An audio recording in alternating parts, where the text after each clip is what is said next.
leadership. Now I want to ask you, how many of you have read leadership book? Just raise hand if you've read at least one leadership book. Please raise hand. Do you know how many total books are written for leadership since we know? Any guesses?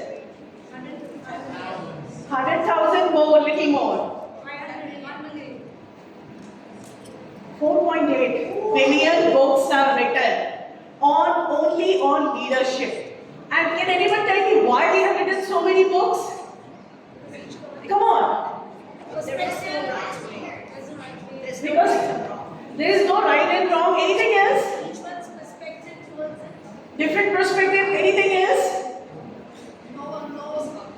I love this one. We have written so many books because we don't know what is leadership. Have we gone back and written on Newton's law of motion 1 billion books? No. Why? Because we know what it is.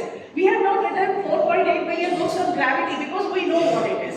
Right? We have written the more number of books because we don't know what the leadership is. And we are still trying to figure out by trial and error. That's why. The more you talk about, the less you know. The more you know, the less you talk. That's why now, this is the quote I heard so many times. And first time when I heard, no one can make you feel good or bad without your permission. How many of you agree? Please raise hand.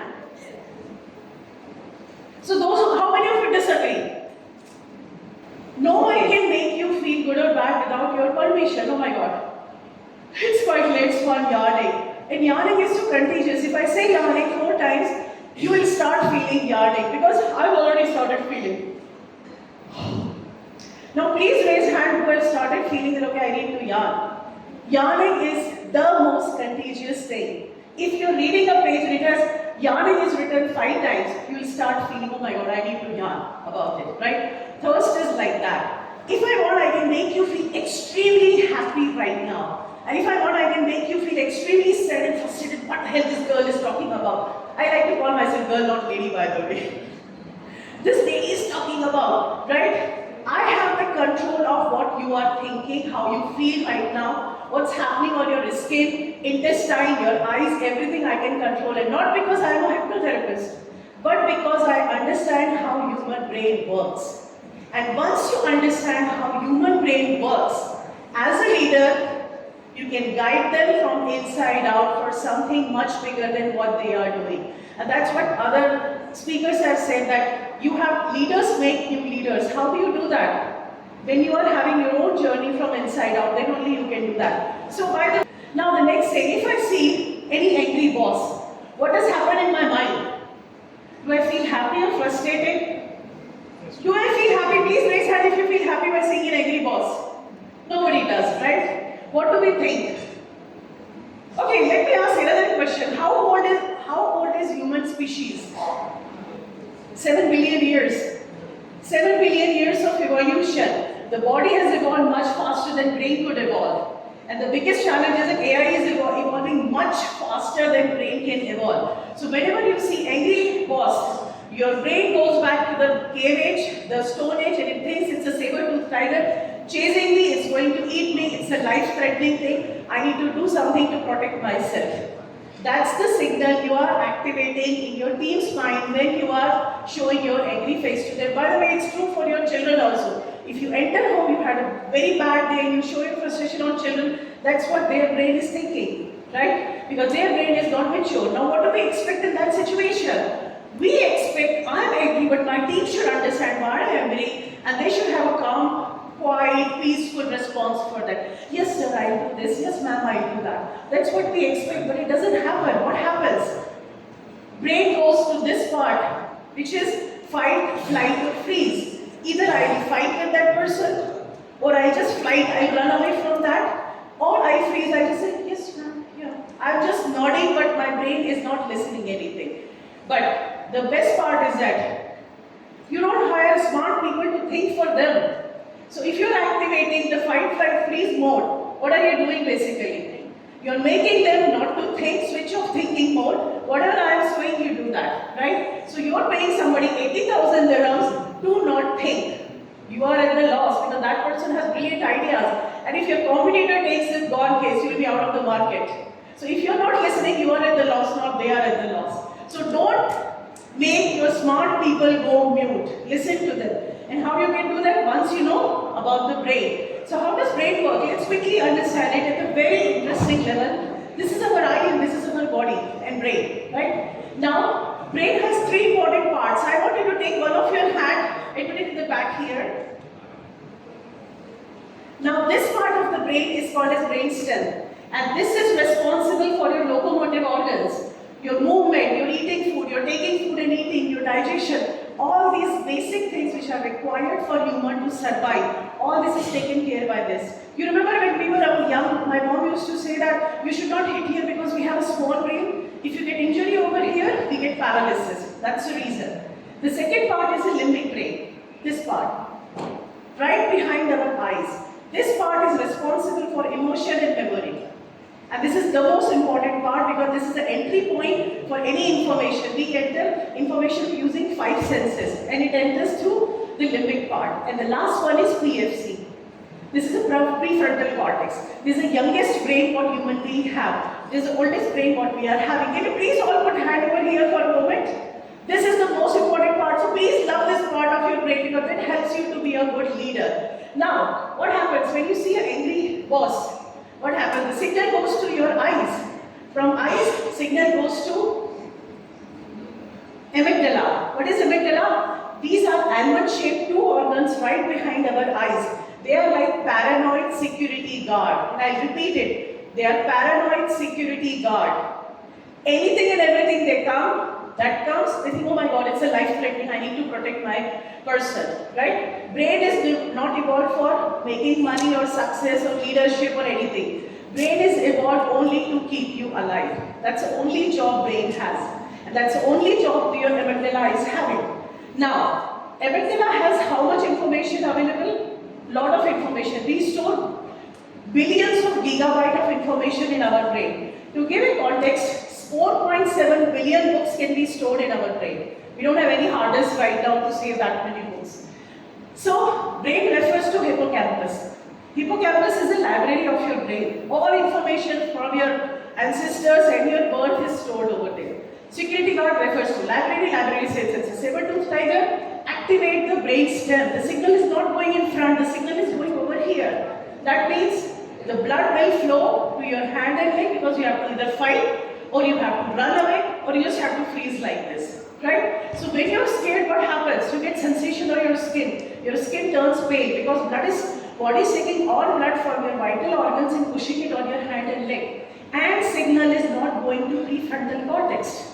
The rational part, the intelligent part, where you think logically, the signal is not going here. So if you're showing your angry face to someone, you're activating amygdala, you're activating the brainstem, and you're stopping the signal to go here. No matter how intelligent person you have, how smart person is there, that person cannot make a logical decision. So it's very important what you do, how you do, what's your expression, what's your tone. You mind all these things if you are a leader. And if you really want to do the best for your team. To send the signal, we want people to have thinking response. So we want signal to go here, not over here. That's the most important thing. Now when we think about leadership, we think about all these terms, right? Which one do you think is the most important?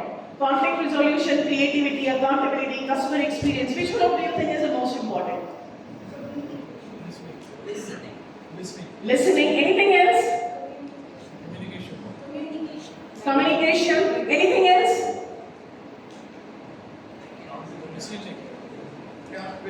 Accountability. Everything is important. And I say none of them. None of them. For your brain, only trust is important. Go back to 7 million years. I'm coming out of my cave. And she's sitting there. She's the best hunter in the entire area. She's coming towards me and her hands are hidden behind her back. Now what is the first thing will come in my mind? She is the most competent hunter in this area. But am I safe or not? Is she going to hunt with me or going to hunt me? My brain is thinking that. So the moment her hands are hidden behind, my amygdala is activated. Limbic brain is saying it's a danger sign. Send signal to brainstem. Don't send signal to PFC. Gone case, I cannot make any rational decision. So trust is the most important thing. And trust comes with 2 things. Competency and care. You are a competent person, you are intelligent, you are qualified, you have experience, and you care about me. You care about me is the most important thing for anyone. So empathy is the most important thing to build the trust. And trust is the most important thing for your brain. Because if I trust you, you are my friend, I'll be able to think from here. If you're not my friend, I'm thinking from here. I'll just nod my head, but I don't like you. Right? And most of the time, people even don't know what's happening in their brain. So when we talk about the neurotransmitters, our brain is made with lot of chemicals are created in our brain. Like Dr. Gomati has mentioned about laughing, laughter yoga. What happens when people laugh? Their brain secretes endorphin. That's a natural painkiller. That's why before chronic disease, like big operations, doctor says watch 5 or 6 comedy movies. Why do they do that? Because when you're laughing, when you're having fun time, your brain is secreting endorphin. That's a natural painkiller for anyone. Have you seen when children go for haircut? In the kids salon, what do? They put some funny cartoon in front of them. Right? So the kids get distracted. How do they get distracted? Because brain is secreting enough endorphin. That's a painkiller. They don't even realize that something is happening to them. Right? Why it is important as a leader? If your team is enjoying, they are having fun, they are going for, like, they can crack joke for each other, they can tease each other, and they can work together, they can disagree gracefully without hurting each other's feeling. Their brain is secreting endorphin, and endorphin is a natural painkiller. People will take less sick leave. It has direct impact on sick leave. Dr. Gomati, you can use this data. You can say for laughter yoga has direct KPI to reducing the sick leave. Another one is dopamine. What does dopamine do? Any idea? It's a reward hormone. Anytime someone claps for me, anytime I receive a reward, anytime I hear I love you from you, by the way, I love you a lot. Yes, my brain is secreting dopamine right now. Dopamine is a reward hormone. As a leader, what you can do? Make bigger goals into smaller goals. Celebrate each small milestone, because every time you're celebrating, you're giving that dopamine to your team's brain. But there is a bit tricky situation with dopamine. Have you seen the workaholic people? Yes. What do? Yes. Workaholic people get addicted to dopamine. Dopamine is as bad as cocaine. People get addiction for it. So if I do something and somebody has clapped for me and I think, yes, I achieved this thing, let me do more of it. Let me do more of it. And they get into the cycle of being workaholic. So in some way, you have to have a balance of both. Celebrate it once in a week, but don't celebrate every day, every hour. That will be too much for you. Okay? The next hormone is oxytocin. Any idea about oxytocin? How many of you feel frustrated and angry when you touch your child? No one. How many of you feel happy and like some good feeling in our heart when you think of your child? I can see many smiles on faces. For a moment, think of your child. Smile comes on your face. Why is it coming? Because I made you to think, recall the memory from hippocampus about your child, and I made you smile. Right? So, oxytocin is a love hormone. When I shake hand with someone, when I hug someone, when I press over here, there is a vagus nerve over here. If anybody is stressed, you just say, oh, don't worry, we are there for you. What exactly are you doing? You are pressing the vagus nerve. When you press the vagus nerve, you activate the part of the brain which they got the information when they were young and mother was wrapping them in a blanket and hugging them and saying, you are safe. What activation was happening? This part was pressed. So that memory is recalled. So anytime if anyone is sad, you say, don't worry, I'm there for you. Just press over here once and they start feeling good about it. Right? So it's very simple. Shake hand with people, hug them, or don't hug opposite gender, otherwise you will curse me that police has caught me. So be mindful while before hugging, but yeah, you can of course shake hand and ask the cultural things before you do all these things. Don't say that Neetu said oxytocin is good, so I just want to give to the entire world. Don't do that, it will be a problem.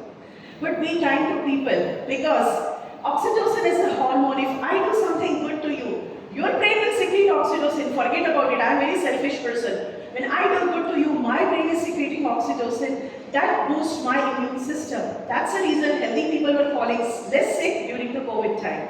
You can see science connects everything. Leadership, science, COVID, everything is connected with each other. So be kind to people, love them, show affection. I never do team building activities. The reason is that I don't do. Teams are not built in the park running around with a bucket and putting the bricks here and there.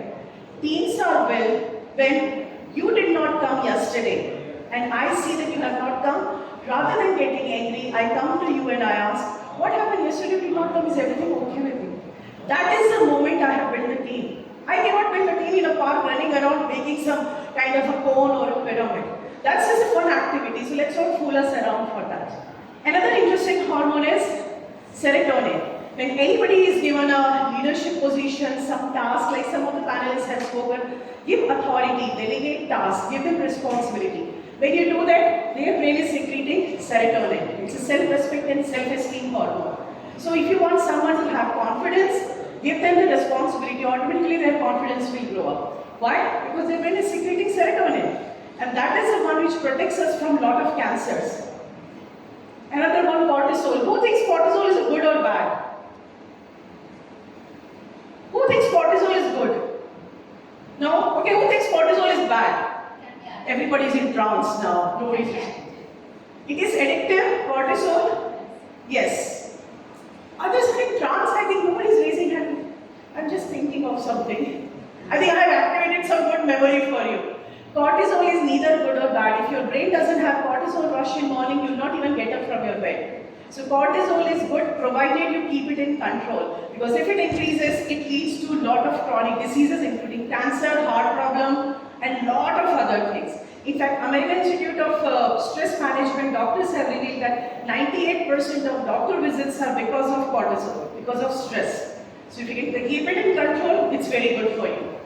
And dopamine and serotonin are selfish hormones because I want something from others to do. Oxytocin and serotonin, are selfless hormones. Dopamine and cortisol are selfish hormones. But they are all required for our survival.